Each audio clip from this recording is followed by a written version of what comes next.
Eh, Vamos a comenzar a trabajar la tercera ponencia de la mañana, tercera y última, porque sabéis que luego viene la mesa redonda, en la que vamos a tratar esa competencia olvidada por el sistema educativo.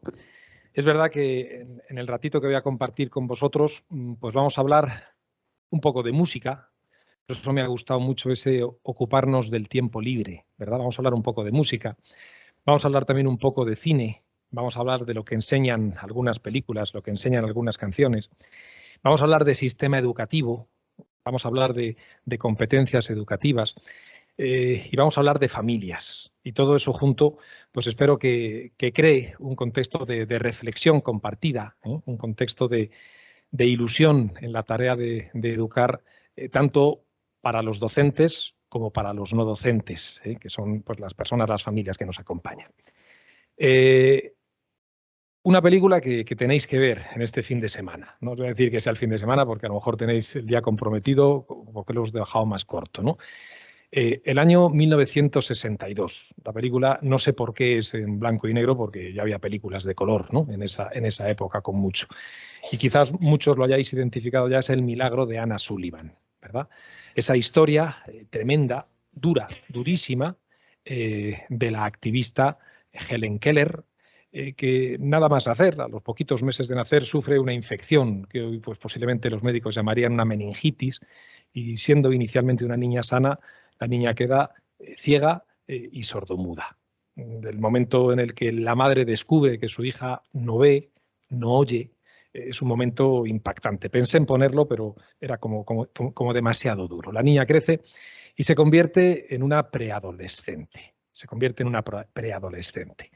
Los padres, como los padres desesperados que buscan ayuda, pues buscan recursos. La película está ambientada a finales del siglo XIX, principios del siglo XX, en Estados Unidos, posiblemente un estado del sur, ¿no? Por lo que vais a ver ahora de las discusiones entre el padre y el hijo mayor. La niña crece y en esa fase de la preadolescencia los problemas ya son muy grandes y eso les hace buscar un recurso que es el recurso de la docente, de la maestra, Anna Sullivan, que llega a la casa y es como una Mary Poppins fea y en serio. Pero vamos a hablar de las dos, porque vamos a hablar después también de Mary Poppins como recursos que las familias buscan para cambiar la vida de los críos. Esta Anna Sullivan, esta maestra, también tiene una discapacidad. Ella es prácticamente ciega. Ella ha estudiado en un colegio para ciegos y inicia pues, un proceso de formación de jovencita en una escuela de educación especial y eso le hace pues, ser una candidata idónea para ayudar en la familia a Helen Keller. Que si luego buscáis en el Google también, que nos lo dice todo, Google aparte de tonterías también nos enseña cosas interesantes, ¿verdad? Pues recoge perfectamente quién es esta gran escritora, ¿verdad? Y gran activista en pro, entre otras cosas, de los derechos de la mujer. Momento como ese donde estaba la trampa de ese señor que estaba con el móvil en la comida. Vamos a ver el móvil del siglo pasado. Le damos, Sergio, para ver si... 2 años antes, cuando Grant fue más listo que nosotros en Vicksburg. Listo no es palabra que cuadre a un carnicero. No era guarnicionero. He dicho carnicero. Su única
tenemos un buen pastel. Tenemos un buen pastel.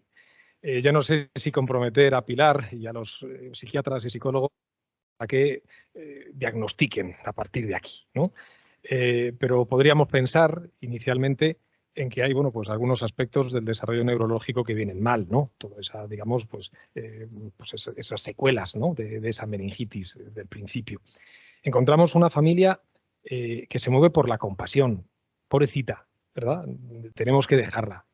Tenemos una familia que ha normalizado hasta el punto de dar por válido y como recurso extremo se asume que la niña puede meter la mano en todos los platos de comida. El hijo mayor y el padre discuten sobre el fútbol de la época, que era la guerra, ¿no? Ahora tenemos para hablar de dos cosas, de guerra y de fútbol, es lo bueno del tiempo actual. Y la madre está muy dentro de la conversación, ¿verdad? La madre está al margen, porque las mujeres de estas cosas, ya sabéis, no tenéis que opinar, y está leyendo el móvil de la época, ¿verdad? ¿Qué de cosas dice esa mesa? ¿Qué de cosas dicen la mesa de una familia cuando la familia se sienta a cenar? Si es que se sienta a cenar o se sienta a comer, si se reúnen para comer. Hay un estudio que hace referencias a las posibilidades de tener adicciones en función de si los adolescentes comen y cenan solos, ¿no? Esos momentos de comunicación. Podríamos plantear que, bueno, yo creo que aquí hay un tema de conducta alimentaria, ¿no? ¿Verdad? Y hay un trastorno incluso obsesivo, compulsivo, incluso obviamente pues hay aspectos conductuales. Los que no hay serían solamente estos 110 que reconoce el DSM-5 en el ámbito del consumo de las sustancias. El recurso está claro, iros de aquí, ¿verdad? Le dice la familia, marcharos, que me tengo que quedar con ella a solas. Después de la tormenta, lo que le plantea Anna Sullivan a los padres de la niña y a la familia es que hace falta ir a Amalgama 7, ¿verdad? Hace falta un recurso residencial y les pide que la dejen solo 15 días. Si en 15 días no consigo nada, en 15 días me despedís.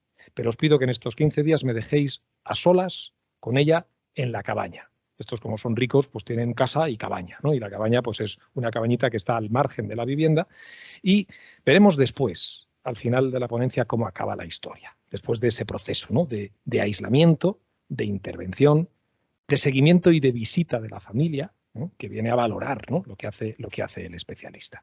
Eso como aperitivo en relación a las cosas que podemos encontrar. Pero os decía que vamos a hablar de educación, ¿no? Estos señores de las fotografías, imagino que os suenan, ¿verdad? Esta es la España en democracia. Aquí está David Plaza, profe de historia, que sabe muchísimo más que yo de esto, pero si no me equivoco, los historiadores dan por terminada la transición, ese periodo del que nos enorgullecíamos hace un tiempo, ahora parece que no sé por qué, con el triunfo del Partido Socialista. Será por consolidado, ¿verdad?, el sistema democrático a partir de ese año 82.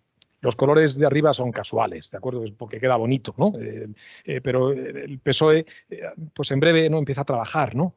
Con una ley de educación que es la LOCSE, ¿no? que supera los principios pedagógicos con mucho de la Ley General de Educación del 70. De esto Alicia sabe muchísimo más que cualquiera de nosotros también. Poco después llega al gobierno José María Aznar en el año 96 y en el 2002 desarrollan esa ley orgánica de la calidad de la educación que tuvo muy poquita vida, ¿verdad? Porque enseguida Zapatero gana las elecciones en el 2006 y se desarrolla otra nueva ley educativa para que en el 2013 Rajoy, que también os sonará porque salía en el telediario antes, desarrolla pues otra nueva ley educativa que es la de la LOE. Y ahora tenemos, perdón, la de la LONCE y ahora tenemos otra, ¿verdad? Bueno, tenemos media, porque hay otra media que no tenemos y todavía no sabemos cómo organizar los colegios porque no sabemos nada todavía de la educación, al menos en Madrid al año que viene. Y como veis, la educación ha avanzado y ha mejorado mucho en este tiempo, prácticamente igual, ¿no? Hay fotos en color y fotos en blanco y negro. Y si comparamos con otros aspectos de la vida, yo creo que no vamos tan bien, ¿no? Yo recuerdo el 124 de mi padre no era familiar, ¿no? Ahí nos metíamos todos ahí apretados, ¿verdad? Obviamente sin cinturones de seguridad y sin reposacabezas. ¿Para qué los reposacabezas? Podemos discutir si este coche es mejor que este, que no sé ni cuál es. Este es híbrido y ahora los híbridos son muy buenos, pero no sabemos el futuro que tienen ni lo que vamos a gastarnos en reciclar todos esos litios y todas esas cosas raras que tienen. Pero sí os garantizo que ese coche es más seguro que este, ¿verdad? Ese coche es más seguro que este, que está estudiado con airbags, que tendrá 25 airbags, tendrá sistemas que te avisan si te duermes, si te vas del carril, etcétera, etcétera. Parece que en cuestiones de estas de coches nos ha ido mejor en estos años que en cuestiones de educación. Es una cuestión de prioridades, ¿no? Es una cuestión de prioridades. Pero tenemos que ser optimistas. Esta jornada no es para lamentarnos, ¿no? Y decir aquello de me duele España, que nos duele un poco, ¿eh? Nos duele un poco, pero no se trata de eso. La Ley General de Educación del 70 aportó algo que era verdaderamente urgente en los finales de los años 60, que era la escolarización universal en la etapa obligatoria, que entonces se establecía, como sabéis, hasta los 14 años. La LOCSE del 90 habló de pedagogía por primera vez y estableció el constructivismo y habló de conceptos, de procedimientos y de actitudes, Pilar, y de actitudes, porque esa parte de las actitudes que ya no sabemos dónde está, ¿verdad? Era una de las cuestiones que esos utópicos, ¿verdad?, de la educación de los años 90 quisieron desarrollar en las escuelas. Y se habló por primera vez de inclusión. La ley de calidad, los colores, insisto, como antes son casuales, ¿de acuerdo? Es para que quede bonita la diapositiva, no tiene ningún sentido político. La ley de calidad planteó cosas que a lo mejor también tienen sentido, ¿verdad? Que es la cultura del esfuerzo y la calidad de los sistemas educativos. La LOE introdujo el concepto de competencia, ese del que se está hablando hoy como si fuera moderno, desde el año 2006, ¿no? Nos lo hemos inventado hace un montón. Y empezó a trabajar, a concretar esos modelos de inclusión, ¿verdad? Con modalidades educativas que atendieran a la diversidad, algo de lo que en Arete ya hemos aprendido algo en este tiempo, ¿verdad? El 2013, la LOMCE, introdujo algo que son cosas importantes, las evaluaciones externas para medir, ¿no?, la calidad de los sistemas y del funcionamiento de los colegios, del aprendizaje de los niños, en la introducción de esto que nos ha salvado la vida, ¿no?, que son las nuevas tecnologías. La LOMLOE, vamos también en educación que ha habido que hacer referencia expresa a los derechos de la infancia. Cuidado, esto es importante. En el preámbulo aparece recogido claramente que los derechos de la infancia son una prioridad. Es decir, parece que están más en tela de juicio hoy que hace 15, 20, 30 años. Nos habla de inclusión y pongo en rojo la palabra esa que para nosotros es tan importante, Alicia, la personalización de los procesos educativos. Y nos habla del desarrollo sostenible. ¿Hemos avanzado? Pues hombre, yo creo que la utopía sirve, o al menos dice esto Eduardo Galeano, la utopía está en el horizonte, camino 2 pasos, ella se aleja 2 pasos y el horizonte se corre 10 pasos más allá. Entonces, ¿para qué sirve la utopía? Pues sirve para eso, para caminar. Estamos cada vez más cerca y yo creo que eso es importante. En todo este tiempo en el que hemos pasado el 124, ¿verdad?, ese que contaminaba tanto y que tenía un sonido que todavía recuerdo porque la memoria auditiva es una de las que más persisten en el tiempo, ¿quiénes han tomado las decisiones en el ámbito educativo? Los políticos.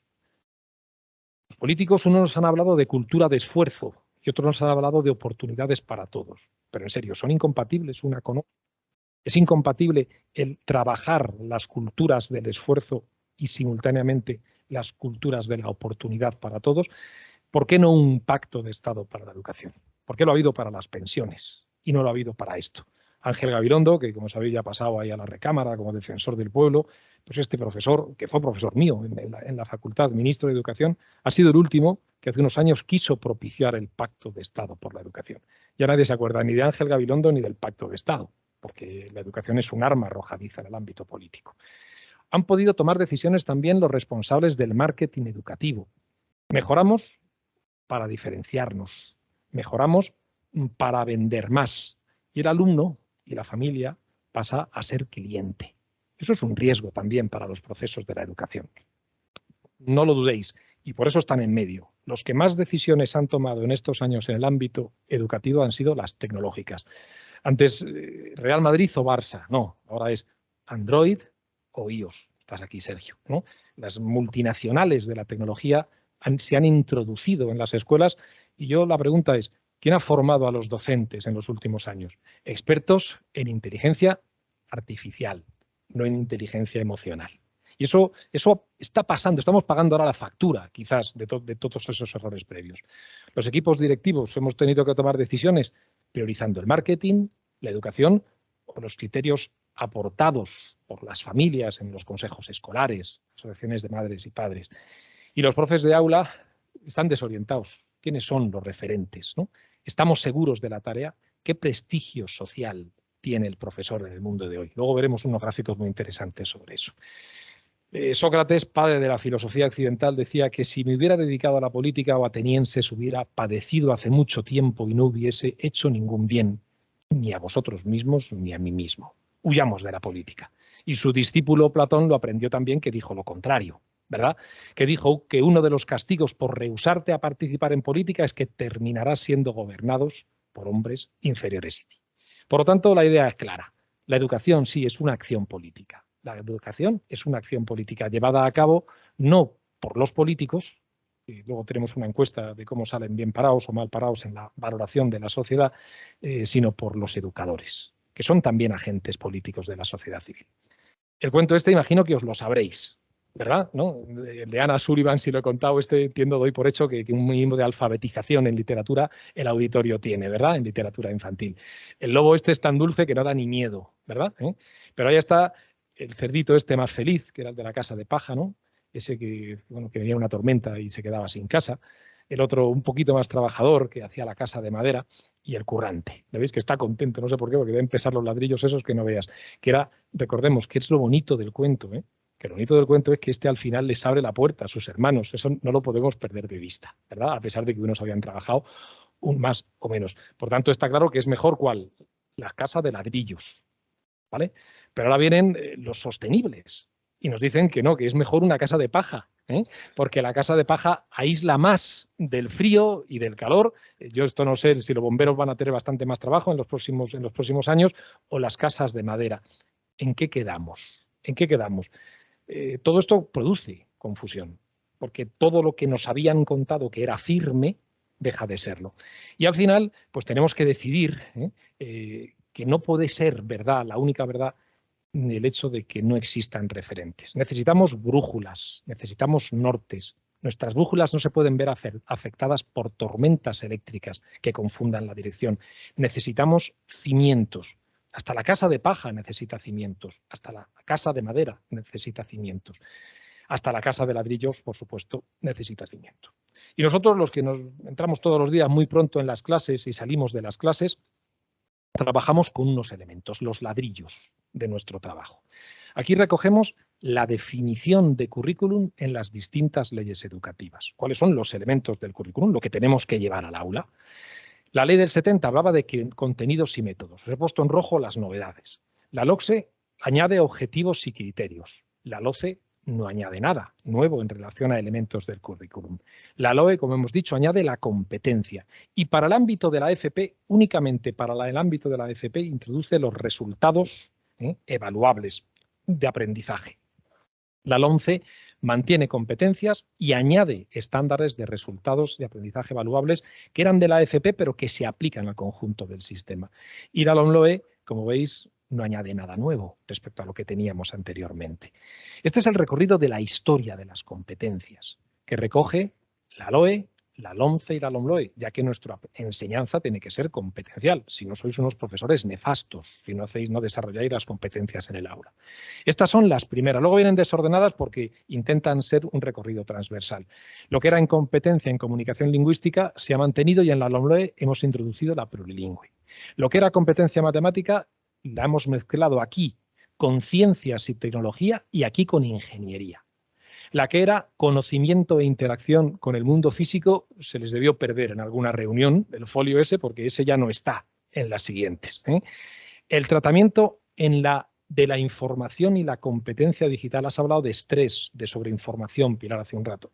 ¿Para qué el tratamiento de la información? Vamos a centrarnos en la competencia digital. ¿De acuerdo? Yo no lo estoy diciendo, ¿de acuerdo? Estoy recogiendo literalmente lo que dicen los documentos que regulan nuestra normativa. La competencia social y ciudadana, bueno, parece que está ahí bastante parecida, ¿verdad? En los distintos ordenamientos. La cultural y artística se mezcla con la conciencia, la interioridad. Porque, hombre, cuando uno se sitúa frente a las meninas de Velázquez, ¿no? Tú, cuando llevas al Museo del Prado a los chicos, todos sufren ahí un proceso de éxtasis frente a las meninas, ¿verdad? Y eso es un proceso puramente personal, ¿no es así? Que, no sé. La competencia de aprender a aprender se mantiene y aquí se mezcla, claro, con la competencia personal y social. Bien, la autonomía personal desaparece, la autonomía personal y social, y se asocia al sentido de la iniciativa y al espíritu emprendedor, porque si no eres emprendedor, eres nadie. Todo el mundo lo sabe, ¿verdad? Si trabajas por cuenta ajena, pues ¿para qué estás en el mundo, no? Tienes que ser emprendedores. Todos tenemos que ser emprendedores. Todos tenemos que ser panaderos y tener nuestra panadería, fontaneros y tener nuestra fontanería. Bien, así nos ha quedado la escuela, ¿verdad? Esta sería la pared que haría yo, ¿no? Veis que empezamos pues, con unos bloques, luego el ladrillo de este, por ahí está Ángel, que sabe mucho, eso se llama tozco, ¿verdad? Ese ladrillo así que es para enfoscar. Luego empezamos aquí con bloques, unos grises. Claro, las leyes educativas van haciendo que nuestra escuela quede así, de bonita y de estética. ¿Cuál es el bueno? A ver, rápido. ¿Cuál está bien? No sé, ¿verdad? El orden del semáforo suele ser este o este, ¿no? Esto es una fotografía curiosa porque este está invertido, ¿verdad? El verde tiene que estar abajo y aquí está arriba y este es en el proceso al revés. Cuando nos cambian tanto las normas en los juegos, al final no sabemos jugar. Al final no sabemos jugar. De todo este juego de leyes educativas, de vaivenes políticos, de falta de consenso en algo tan prioritario como es la educación, los más perjudicados son, como siempre, los más vulnerables. Los más vulnerables son disléxicos, TDAH, aprendizaje no verbal, Asperger, trastornos de desarrollo del lenguaje, discalculia. Esos son los índices de prevalencia en la sociedad de esos trastornos más frecuentes. Nosotros, en los 3 últimos años, esta diapositiva la desarrolló el Departamento de Orientación del Cole al principio de curso. Cecilia hizo un trabajo con su gente extraordinario para identificar quiénes habían llegado en los 3 últimos años a Aretella. Una adopción no es un trastorno, ¿verdad? Pero sí es un perfil, ¿no? de determinados niños, un 24%. 38% de TDAH, como veis, estos están muy bien atendidos en todas las escuelas, ¿verdad? ¿No? Porque nos llegan solamente estos respecto a los que hay. Niños con dislexia, fijaros, aquí nos mantenemos, ¿verdad? En una prevalencia pues, bastante similar al conjunto de la población. Trastorno del espectro autista, que está llegando en estos años, 9%. Trastorno específico del lenguaje, un 16%. De altas capacidades nos mantenemos en las medias de los que no están identificados, pero al menos es la media estadística. Pero ya aparece un 3% de los vuestros, ¿verdad, Marta? De esos ingresados, ¿no? en centros de salud mental, ¿no? Nos hemos dejado fuera de este cuadro, ¿verdad? A estos. Y por eso si hacemos una búsqueda rápida en Google sobre salud mental en adolescentes, en el 2021 pues estamos sobreinformados de todo esto. Campaña contra las listas de esperas, demasiados psicofármacos. España activa la primera línea pública de atención a la atención contra el suicidio, ¿verdad? 4.212 peticiones de ayuda de menores asturianos por violencia y salud mental. El suicidio, la amenaza silenciada desde hace demasiado tiempo, que deja 228 muertos en Castilla y León. No vamos a seguir, ¿no? No vamos a seguir, pero ahí está. Y esta es la clave. Esto es el árbol de los problemas de la salud mental de hoy. Y estas son las hojas, es lo que se ve. La pandemia ha producido el aislamiento, y también la propia conciencia de que esta fiesta no es para siempre, ¿verdad? Es en definitiva afrontar la realidad de la finitud de la condición humana, de la posibilidad de la pérdida y de la pérdida real, de abuelos, de hermanos, de familiares, de conocidos, ¿no? Pero estos problemas, como muy bien han planteado Marta en la ponencia anterior, tienen unas raíces que son prácticamente las mismas que identificaba Pilar, ¿no? Nosotros hemos asociado a lo que es ese mundo extraordinariamente consumista en el que sobre todo tenemos y somos poco, pero además tenemos que tenerlo ya, ¿no? La verdad es que lo del Amazon, y esto es increíble, ¿no? En 24 horas te lo lleva. Vete un tío ahí que te trae unas clavijas, ¿verdad? Como el otro día, en 24 horas unas clavijas que no valen para nada, pero ya las tienes. Consume y te lo traigo ya. Y además todo eso en un contexto de un profundo vacío existencial. El problema lo teníamos antes. Y la pandemia ha venido a ponerlo de manifiesto. Esta fotografía pues, recoge perfectamente eso de lo que estamos hablando. Un niño muy, muy, muy pequeño, ¿verdad? Frente a una pantalla, con una concentración y una excitación como pasivo, porque yo no creo que con esos dedillos sepa todavía hacer nada. Posiblemente solo está viendo. Cuando sea un poquito más hábil... Perdón, no sigo. No sigo, me he quedado un poco más atrás, ¿verdad? Esa concentración pasajera, esa tensión, y los padres, ¿qué están haciendo mientras? Cenar como en el milagro de Anna Sullivan. ¿Me explico? En vez de estar ahí hurgando en los platos, los padres seguro que están cenando muy a gusto y debatiendo sobre cuestiones existenciales, como puedan ser Supervivientes, ¿verdad? El MasterChef o alguna fiesta de estas, ¿no? Frente a esto, tenemos que hacer necesariamente 2 cosas. Por un lado, prevenir. Por otro lado, curar. En la prevención, ¿quiénes estamos? Pues las familias y los colegios. Y en la intervención, En el curar, además de las familias y de los colegios, estáis los especialistas. Pero todos estos agentes, colegios, familias, especialistas, tienen que estar trabajando en torno a 4 ideas clave. Esto es como cuando en clase Gara digo esto va a entrar en examen. Quedaros con ello, porque son 4 palabras que van a aburriros, ¿no? La primera de ellas es que entre todos tiene que haber comunicación. La segunda es que entre ellos tiene que haber coincidencia de criterios. Una cosa que los padres de Aretella estáis aburridos de escucharme ya. La tuerca del 7 se entiende con el tornillo del 7. Y si eso no está bien sujeto, no se puede seguir trabajando. Las manos manchadas. Esta foto es nuestra. Son las manos de Juan Luis y las manos de Vanessa en el taller de plástica. Manchadas porque hay compromiso, hemos dicho anteriormente.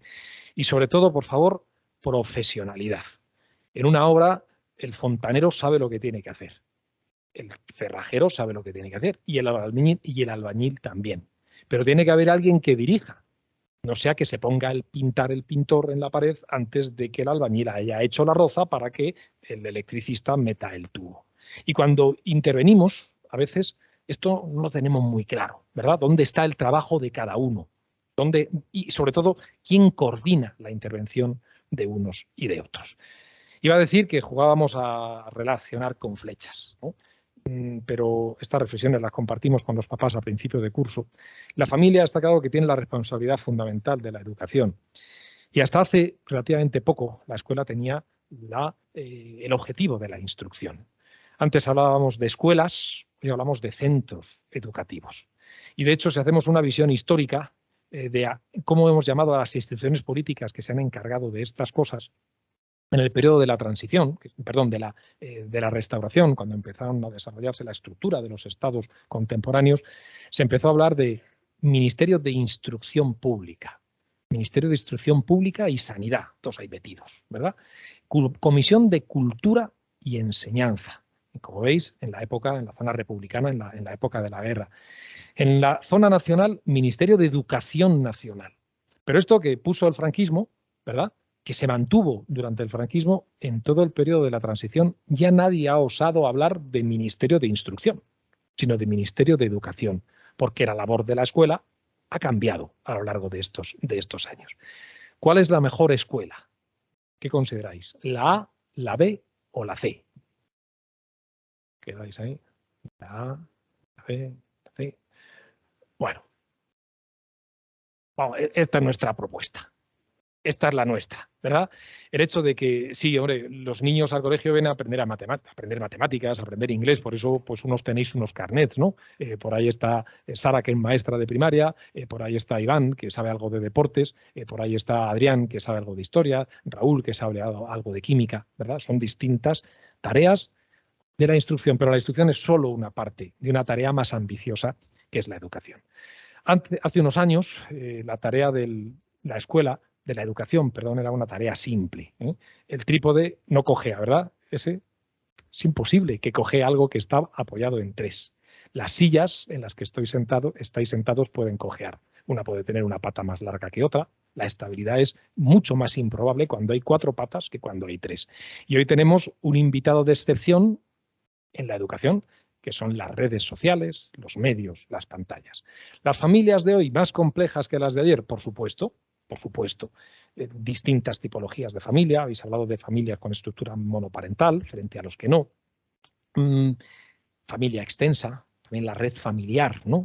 Cómo intervienen los procesos de educación. Yo recuerdo las discusiones más importantes que yo he tenido con mis padres ha sido por la educación de mis hijos, ¿no? Es curioso, ¿verdad? Esa diferencia de criterios. Tiempos de convivencia. Se dice, no, hay que tener tiempo de calidad. Mentira. Hay que tener tiempo de calidad y cantidad. Pero claro, como nos han vendido que tenemos que comprar mucho, pues todos somos profesionales. Y como todos somos profesionales, pues el niño, como hemos visto antes, ¿verdad?, entretenido con la pantalla. Los profesores y las escuelas, ya hemos hablado del batiburrillo en el que vivimos, ¿no? Pero las redes sociales están ahí alcanzando un protagonismo indiscutible en este proceso de educación. Pero en serio, ¿de qué hablamos? Hablamos de algo muy importante, hablamos de personas. Los griegos hablaron del prosopón. Antes de que se inventaran estas cosas que amplifican el sonido, ¿verdad?, y que hace que llegue a las casas, los griegos, aparte de construir teatros de estos donde la acústica se repartía muy bien, los actores se ponían máscaras que servía para identificar los personajes, y esas máscaras tenían una especie de trompetilla, ¿verdad? Porque personare, que luego hicieron los latinos, ¿verdad?, tiene que ver con la comunicación. Es decir, la persona es ser con otros. Y la persona tiene dos dimensiones en la vida, que es esto, ¿verdad?, del aprender a esperar, que decías antes, del aguantarte, de las ganas, del sufrimiento, del perder, y también la parte del viernes por la tarde, ¿no? Nietzsche lo llamaba con eso de lo apolíneo y lo dionisíaco, pero los dos son dos componentes indiscutibles de la vida. Como veis, estoy a la última en educación, ¿verdad? Estamos en las últimas tendencias, porque ahí tenemos pues esa frase del poeta Juvenal, que habló de mens sana in corpore sano. Sí, sí, tenemos una dimensión corporal. Y esa dimensión corporal requiere, lo hablábamos al empezar, de un cuerpo sano. Los enfermeros escolares, las enfermerías escolares, qué gran papel tienen ahí. Y esa mente sana, ese alma, que en Platón era tres, y se ríe de cara porque se lo sabe, ¿verdad? Ese alma racional, que es responsable del querer y del conocer. La voluntad es tan importante como el conocimiento y que tiene que ser capaz de dar rienda suelta al caballo negro o al caballo blanco, al alma irascible o al alma concupiscible, porque cada una tiene su virtud. La virtud de la sabiduría práctica, de la prudencia, la virtud de la fortaleza y la virtud de la templanza. Que venga un contemporáneo de estos de la educación a decir algo más verdad que dijo Platón antes de ayer, ¿de acuerdo? Pensemos que son cosas que, como digo, son pues, el último grito en educación, ¿no? De hecho, Boecio, este es un poquito más reciente, ¿no? Este no ha aprobado todavía el bachillerato, definió, y esto se lo sabían los muchachos de cuarto de la ESO cuando en cuarto de la ESO había ética, y no es ética como asignatura, Pedro, no te sientas mal, o sea, que ética hay, ¿no? Pero sí se estudiaban estas cosas, ¿no? La persona es una sustancia individual de naturaleza racional, existe por sí mismo, es autónomo, compuesto de cuerpo y alma, único, irrepetible, que tiene dignidad que no tiene precio, que no es lo mismo dignidad que precio, dotado de interioridad, de espiritualidad, cuya naturaleza es logos, razón, palabra, comunicación. En definitiva, parece, curiosamente, un astrofísico casi contemporáneo decía que estamos especializándonos y eso nos lleva a aprender más y más sobre menos y menos, hasta dar la impresión de que sabemos todo sobre nada. Este es el sistema competencial, ese sistema de profundización en los conocimientos, y de verdad quizás tengamos que volver a eso que decía Ortega de lo que era la filosofía, que era un saber pantonómico, que se ocupaba de todo, que se caracterizaba también por la autonomía, por la independencia y por la claridad. Decía Ortega eso que los profesores de filosofía tenemos todos muy claro. La claridad es la cortesía del filósofo. Bueno, hay muy pocos filósofos corteses, ¿eh? Y a la hora de la verdad lo hablaba con un papá, ¿verdad?, en el descanso. ¿Cómo elegimos? ¿A partir de qué elegimos los colegios? Este es un artículo relativamente reciente, del 9 de marzo, y es extraordinario. El filósofo, curiosamente, filósofo este señor, estamos aquí hablando hoy mucho de esto, perdonáis, es que uno se dedica a lo que se dedica, ¿verdad? Gregorio Luri visita más de 20 escuelas cada año y hace su inspección del Platinum estándar, Carolina, ¿no? Y observa. Y este señor se fija en el estado de los lavabos, te le pasa lo que a mí, los rincones del patio, los cordones de los zapatos de los niños y la forma en cómo entran los niños y los profesores por la mañana y cómo salen por la tarde. Luego va y se lee el ideario del colegio y luego ve cómo coinciden o no coinciden. Y ese es un buen colegio, según Gregorio Luri. Catherine Lecuyer, que ha escrito mucho, ¿verdad?, sobre todo en el ámbito de la educación en estos años. Fijaros, curiosamente, María José, Departamento de Lengua, toma nota, ¿vale? Luego hablaremos de ti también, y esto, perdona, no es ningún entrometimiento. El primer criterio que indica la calidad de una escuela es la lista de libros que da a leer a sus alumnos. Curioso, ¿verdad? Qué indicativo. Y habla en concreto de los clásicos frente a las adaptaciones. Te lo voy a dar masticadito, ¿para qué? Para que sea fácil, porque no te puedes esforzar, no sea que te frustres, y pase algo entre medias. Pero aquí aparece un consultor educativo y dice, no, los criterios para elegir colegios son los siguientes. 1, la cercanía al domicilio. 2, como hay muchos menos niños que hace un tiempo, hay una competitividad enorme. Las nuevas tecnologías, las actividades que permiten la conciliación, es decir, que otro se ocupe del niño, ¿verdad? Porque yo tengo que trabajar, el transporte, las extraescolares, la programación, la robótica y los idiomas. Lo mismo que Gregorio Luri, ¿verdad? ¿No? Es decir, lo que es importante es lo importante. Y Emilio Díaz, que es el locutor patronal, no sé quién es, de las escuelas católicas, habla de lenguas, si hay bachillerato con diploma, bachillerato internacional, deportivas, solidaridad, convivencia, instalaciones, notas de selectividad, importantísimo, es un colegio que saca buenas notas de selectividad, es el mejor. Los resultados de las pruebas, estas de evaluación externa, ¿no? que hemos visto antes, la diversidad curricular, la metodología. Y Díaz cree que en lo que más siguen mirando a los padres en cualquier caso es el nivel de rendimiento académico de los niños. Y frente a esto, descubramos a partir de qué una vida es plena y una vida es feliz. Si una vida es plena a partir del desarrollo de las habilidades cognitivas, que son las que están asociadas con la atención, con la comprensión, con la elaboración y la memorización, o si una vida es plena en función de si se tienen y si adquieren estas habilidades, que por cierto, hay muchos psicólogos aquí de estos de psicometría que miden, que son independientes de la capacidad intelectual de los individuos y que son los buenos modales, la independencia, la responsabilidad, el trabajo duro, la imaginación, la tolerancia, el ahorro, determinación, perseverancia, incluso fe religiosa y solidaridad. Pero ha tenido que venir la gente de la empresa a poner de manifiesto que esto es importante. Esto es lo que decía el insigne filósofo, humorista Miguel Gila, no me acuerdo a cuál de las dos cosas se dedicaba, pero decía aquello de, recordad, si es americano, el bueno, ¿verdad? Entonces, las soft skills están definidas con el liderazgo, la creatividad, la productividad, la influencia, la negociación, tiene bastante que ver, ¿verdad?, con las habilidades no cognitivas. Y estas hard skills, las habilidades duras, que son en definitiva las de la instrucción, son definidas así en una web, ¿no?, que habrá una serie de becas del Banco de Santander. ¿Las escuelas y los departamentos humanos coinciden en objetivos? Parece que sí.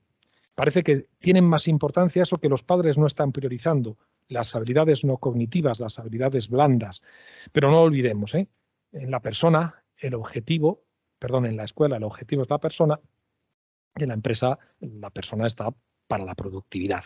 Y son dos ámbitos de la vida de las personas diferentes. Al final parece que el aprender a vivir está necesariamente asociado con todo eso de la educación y con un poquito de la instrucción.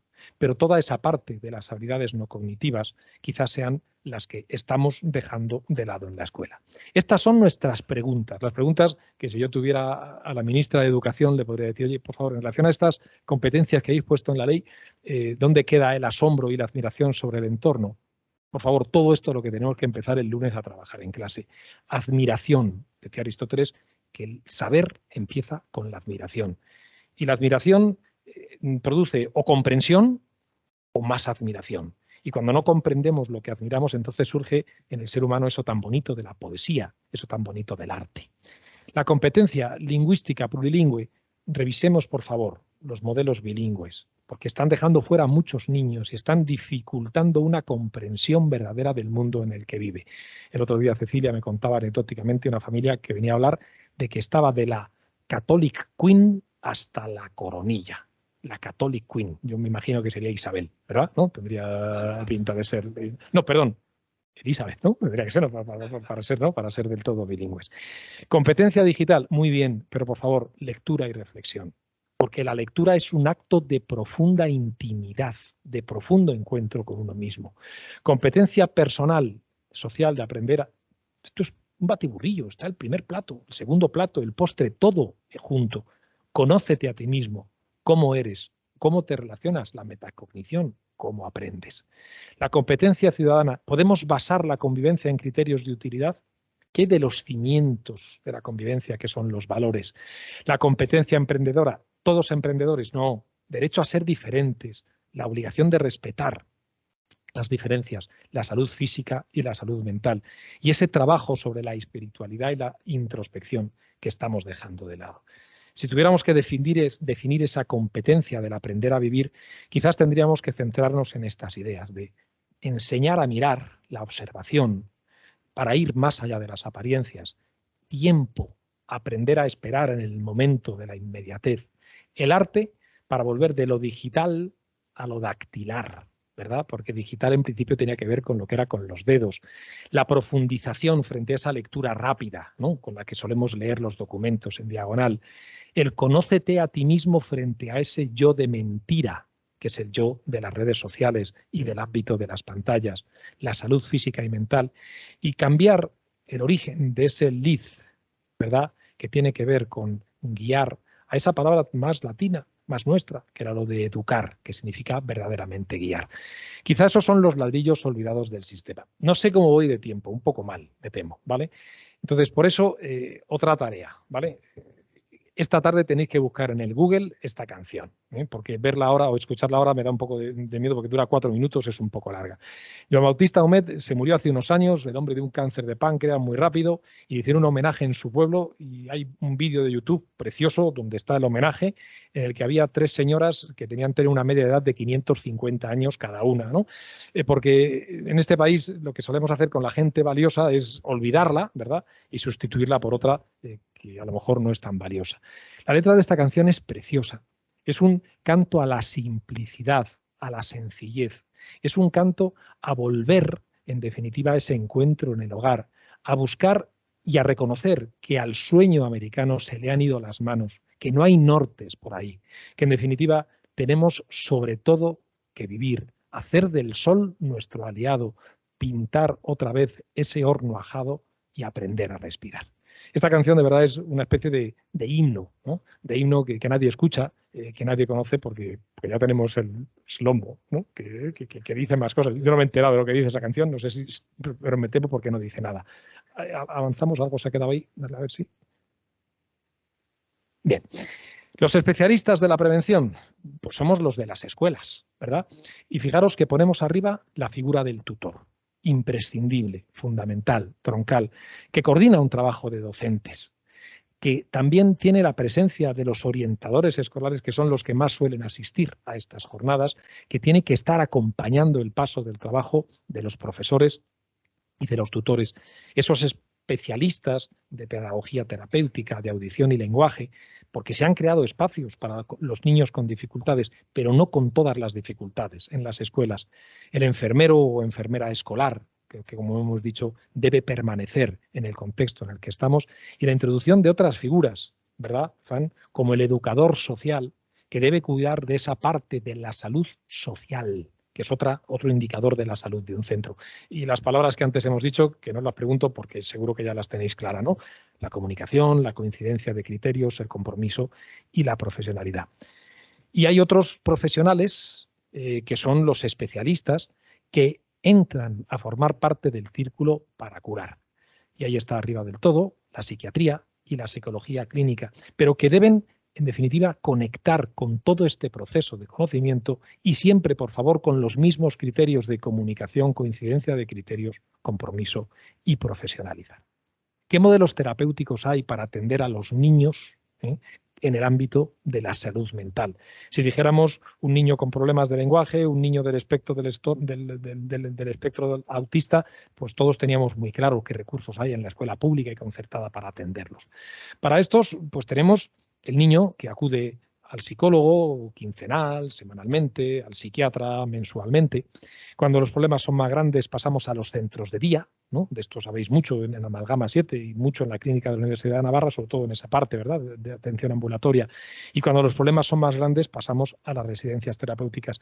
Y vamos viendo cómo todos ellos pues tienen una idea de progresivo desarraigo, ¿no? A veces que las cosas trasplantarlas es lo que les da vida. A mí me gusta mucho eso de los tiestos y demás, y hay veces que hay que cambiar de tiesto. Es que este árbol aquí ya no, hay que cambiarlo de tiesto, hay que desarraigarlo, pero cuidado, no lo hagáis, por favor, en verano o en primavera, que es un mal momento. Hay que esperar el momento adecuado para hacer el trasplante. Concha, de eso sabes muchísimo más que yo.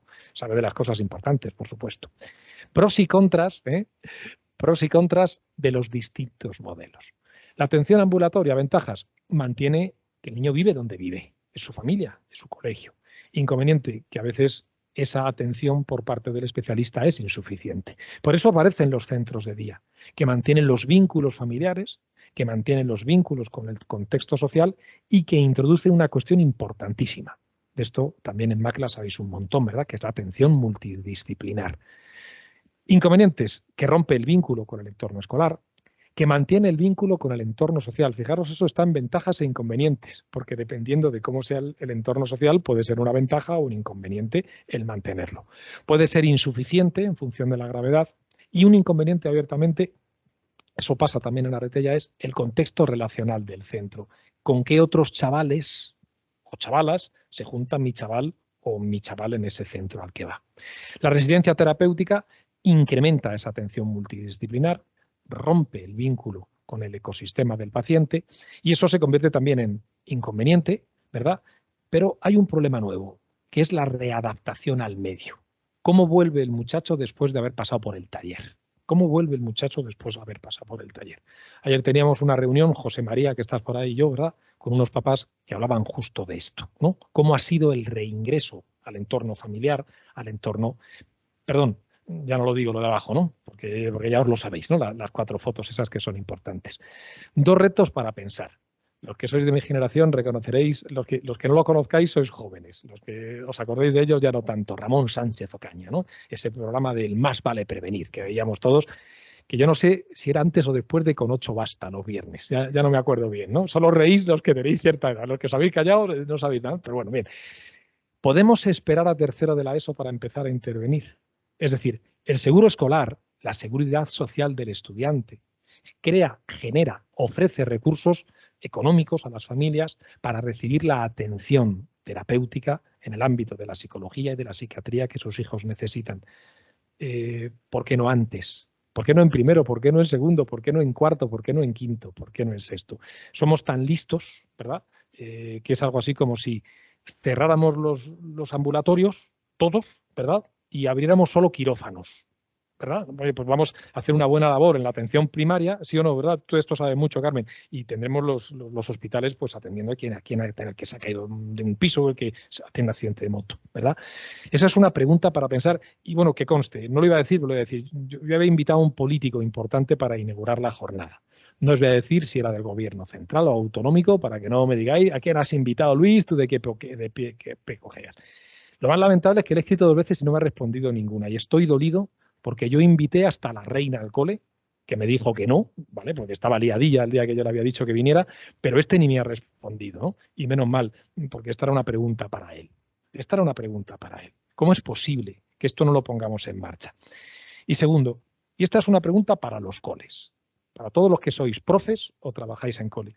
Si hay aulas TEA en los colegios, si atendemos niños con necesidades educativas especiales, niños que son de educación especial, centros de educación especial que trabajan en correlación con centros ordinarios para propiciar la interacción, ¿por qué no pensamos en modelos terapéuticos en escuelas ordinarias? Quizá ese modelo de aula terapéutica dentro del cole, en el que el niño estuviera menos tiempo en el cole, pero con una experiencia de éxito mayor, en la que se introdujera en el cole la atención multidisciplinar, no rompería el vínculo con el ecosistema del paciente, eliminaría el problema de esa vuelta, ¿verdad?, de la readaptación al medio. En definitiva, el inconveniente es cómo es el ecosistema, ¿no? Si el ecosistema social, escolar, aporta o no. Este es un modelo sobre el que tenemos que pensar y, en cualquier caso, si pensamos en él, por favor, basándonos en esos 3 aspectos de una manera clara. Para hacer frente a esto, pues hay que ser un superhéroe, ¿verdad? Pero uno solo no va a poder. Por eso estos son los 4 fantásticos, ¿no? Esto lo veíamos al principio de curso. Pero es que esto es un pastel muy grande y por eso hacen falta los Vengadores, ¿no? Pero no os riáis porque además de esto hace falta dinero. No os riáis que esto es muy serio, ¿verdad? Porque hace falta medios y actitud. Los medios no son la solución, la actitud tampoco. Si no tenemos dinero, que tengamos la actitud. Porque lo que va a salvar a estos niños va a ser la actitud, más que los medios, porque los medios solo son medios. Para ganar la Champions hace falta el mejor equipo. Aquí no está Benzema, no sé de dónde es esta alineación, ¿verdad? Y hace falta el mejor entrenador, que haga el cambio claro y que saque a Camavinga el minuto 80 para darle la vuelta al partido y dar el pase del gol. ¿De acuerdo? Esto es importante, esa idea del entrenador, que no hemos definido todavía en todos estos modelos anteriores, ¿verdad? No hemos definido en estos modelos, perdón, en estos de aquí, no hemos definido quién coordina, quién es Carolina, el jefe de obra, ¿verdad? El director de orquesta, ¿no? Ese que parece que no hace nada moviendo la batuta, pero que es muy importante, ¿no? Pasamos de esto. Y ¿quién sabe más del alma de un niño? Te he dicho, María José, que te iba a sacar los colores antes, ¿no? Y aquí está, ¿no? Eh, Ahí está María José, ¿no? Con Hugo, ¿no? Y fijaros cómo mira María José a Hugo. Para empezar, le mira de abajo arriba, porque Hugo ha crecido, ¿de acuerdo? María José está igual. Cuando yo empecé a trabajar aquí, está tu marido por aquí, yo no quiero ningún problema, ¿de acuerdo? Pero María José sabe mucho, muchísimo del alma del niño con el que trabaja, porque hay un recorrido evolutivo de muchos años. Hay un conocimiento de las circunstancias reales de su enfrentamiento a los problemas, a las soluciones, a las relaciones sociales. Y eso son informaciones y matices que los especialistas que ayudan a los niños con problemas de salud mental no se pueden perder. Y esa coordinación colegios especialistas es fundamental. Van por el pasillo de la vida. Se nota que Hugo está justificando, ¿verdad? Está diciendo, bueno, pero María José, yo en realidad, pero ahí hay una comunicación, hay una complicidad surgida de mucho compromiso, de mucho trabajo, ¿eh? Y de mucha profesionalidad. El maestro de verdad, pues lo hemos dicho antes, Mary Poppins, esto lo hemos comentado muchas veces, pero es una metáfora muy bonita. El maestro de verdad se tiene que ver prácticamente perfecto, con un nivel óptimo de autoestima y de seguridad, con un alto grado de exigencia personal y con un alto grado de integridad moral, y lo subrayamos así. Capaz permanentemente de sorprender a los niños. Por eso los niños están atentos. La atención y la sorpresa. Creativa en sus propuestas, y utilizando la imaginación al servicio de la educación y no al revés. Y a la vez sabe transmitir el valor de la disciplina, el 1-2. Fijaros el lenguaje no verbal de la foto de la derecha, es la bomba, ¿eh? No sé si me explico, podría hacer ahí en Auschwitz, podría haber un tío así, ¿verdad? En la misma postura, ¿no? Pues ahí está Mary Poppins, hay que estar así también en muchas ocasiones en el ámbito de la educación. No se discuten ciertas órdenes, exige orden a los niños y sabe distanciarse de los críos imponiendo respeto. Pero también se divierte con ellos, tira y afloja de la cuerda y sabe irse, porque ninguno estamos en la vida de los niños para siempre. Sabe marcharse a tiempo, deja una huella imborrable en la vida de los niños y de sus familias. Enseñó a los papás, ¿verdad?, que lo más importante es estar todos juntos. Y enseñó a los niños que con un poquito de azúcar en la píldora pasa mejor. Pero este maestro, que es extraordinario, ¿cómo se le ve en la sociedad? Los profesores de matemáticas, esto es del año 99, solo los de matemáticas, este es un estudio de la Fundación Botín, ¿de acuerdo? Valoraban, fijaros la pregunta, ¿cree que la sociedad aprecia su trabajo? Solamente en España un 20% decían que sí y el 80% restante decían que considera que su valor, su trabajo no es valorado por la sociedad. Pero fijaros otro estudio del año 2011, pregunta en España y en otros países, ¿confía poco o mucho en estas profesiones? Somos una sociedad que en quien más confía es en sus bomberos, ¿vale? Y después de los bomberos, por favor, iros con esto, en vosotros, profesores. Soy por debajo, yo de bombero tengo poco, es evidente, ¿no? Pero fijaros, oye, Carmen, los médicos estáis ahí en tercer lugar. Curioso, ¿no? Se fían más de nosotros que de vosotros, ¿no? Por eso no ha venido el político, ¿lo veis? Yo creo que sabía que decía, oye, que estos salen muy mal parados de la encuesta. Pero por favor, no pensemos que la sociedad no valora nuestro trabajo. La sociedad es consciente del valor de nuestro trabajo. Y si no, fijaros que ya terminamos y vamos a volver a la película del principio, el caso que le hacía el general este del ejército a la maestra saliendo del comedor cuando le decía que salieran y le dejaran solo. Vamos al periodo de aislamiento, ¿de acuerdo? Están en la cabaña y el papá pasa a hacer la visita del fin de semana, ¿verdad? Les habéis convocado, pasan por allí. Oye, ¿qué tal? ¿Qué tal las cosas por aquí? Vamos a ver, Sergio, por favor.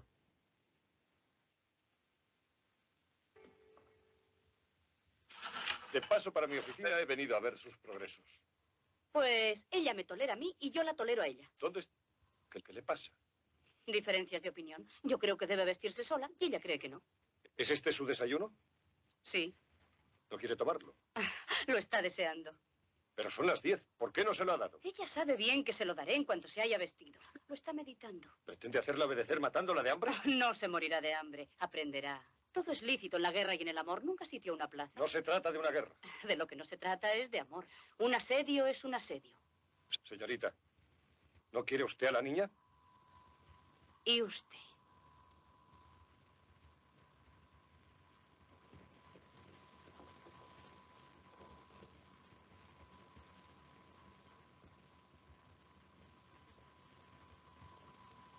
Empiezo a quererla.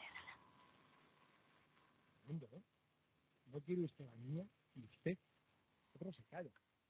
Porque amar es aceptar. Aceptar incondicionalmente. Y por eso la pregunta al papá le hace mucho daño, ¿verdad?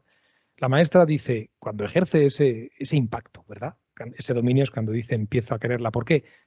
Porque empieza a tolerarme. Yo la tolero a ella, ella me tolera a mí. En el amor y en la guerra todo vale. Y esto no es amor, esto es una guerra. Porque esa parte de guerra la tiene en la educación. La mejor manera en la que Concha quiere a sus chicos cuando llega a las 4:30 en clase es poniéndose así. Fran se ríe porque se acuerda cuando estaba en segundo de la ESO, ¿verdad? Se pone así en la puerta y todos van un dos, a coger las cosas de la cartera, a ordenarlas y a ponerse firme porque vamos a despedir el día. ¿De acuerdo? Y eso es un ejercicio de control para llegar algún día al autocontrol. ¿De acuerdo? ¿Eh? Vamos a ver la siguiente escena en la que después de los 15 días se ha orado el que aparecía o parecía un milagro. Y se sientan de nuevo a comer y vais a ver pues cómo todo está resuelto. Porque esta comida y la anterior no tienen nada que ver. Vais a verlo. La siguiente.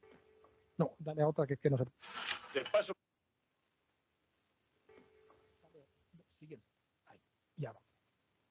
en cuanto una mano distinta puede suavizar las cosas. Toma. ¿Ve? Así podremos empezar de nuevo.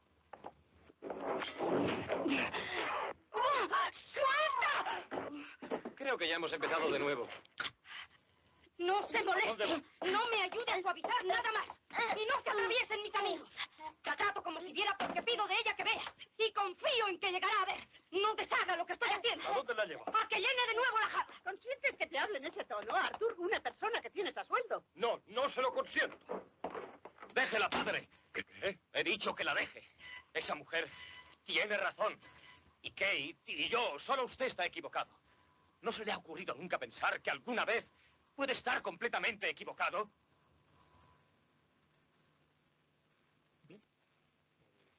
No es poco, ¿verdad? La reintegración a la vida ordinaria no ha sido fácil. El conflicto en la familia ya está desaforado. La intervención de la suegra es espectacular, ¿no? Es decir, se ha venido a comer y a decir, consiente, ¿no? Que esta a la que pagas te hable así, ¿verdad? Y este enfrentamiento entre especialistas y los que tratan a los niños solo pasa en las películas, ¿verdad? ¿No? Esto siempre hay una armonía, ¿verdad? Pero fijaros que tiene que haber el hermano mayor que ponga orden. No, papá, déjala, esta señora sabe lo que hace.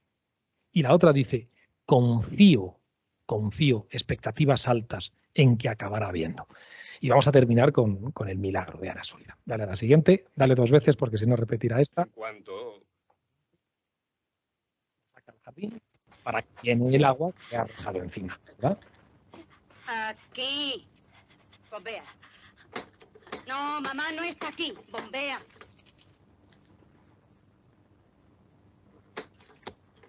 A-G-U-A, agua. Tiene un nombre. A-G-U-A.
Igual que Mary Poppins se va, ¿verdad? Fijaros que se ha producido la comprensión. El lenguaje ha conseguido su finalidad, que es la comunicación. Ha sido capaz de coordinar y de identificar los significantes con los significados. Hemos desarrollado esa racionalidad plena. Y es el momento en el que se cura. Retrocesos, avances. Yo cada vez que veo esta película lloro como un niño. Me estoy haciendo muy mayor, ¿verdad? Pero remueve ese encuentro con los papás y ese reconocimiento, María José, como Hugo a ti, maestra. Qué cosa más bonita, le dice al final. En definitiva, todos estos, los niños que tienen problemas de salud mental, necesitan las mismas recetas que los niños que no tienen problemas de salud mental. Necesitan ambientes estructurados y rutinas, supervisión y atención constante por parte de sus padres y por parte de sus profesores, normas claras, precisas y explicitadas con comprensión y afecto, refuerzo positivo y motivación. Fijaros cómo le decía el sí, ¿verdad? La maestra con el gesto para decir sí, lo estás haciendo bien. Anticiparse a situaciones conflictivas y, en definitiva, personalización. Personalización, trabajar más la fortaleza que la debilidad. Esta diapositiva, que es la más bonita de todas, la preparó Cecilia para el principio de curso, este año con los profes. En definitiva, esa tarea de educación tiene que ser un hilo conductor de generación en generación. Allí encontramos a Pilar Reina, profesora jubilada de esta casa, con Mario, ¿verdad? Y aquí encontramos a nuestra profe de infantil, Marta, su hija, trabajando en esta ocasión con Laura. Si al sistema educativo le consiguiéramos dar la coherencia de la manera de trabajar de Pilar, que empezó antes de ayer a dar clase, ¿verdad? Con la coherencia de la juventud de Marta, quizás los problemas de nuestra sociedad serían radicalmente diferentes. Hasta aquí lo que quería contar.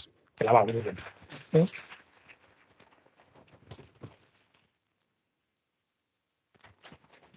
Muchísimas gracias.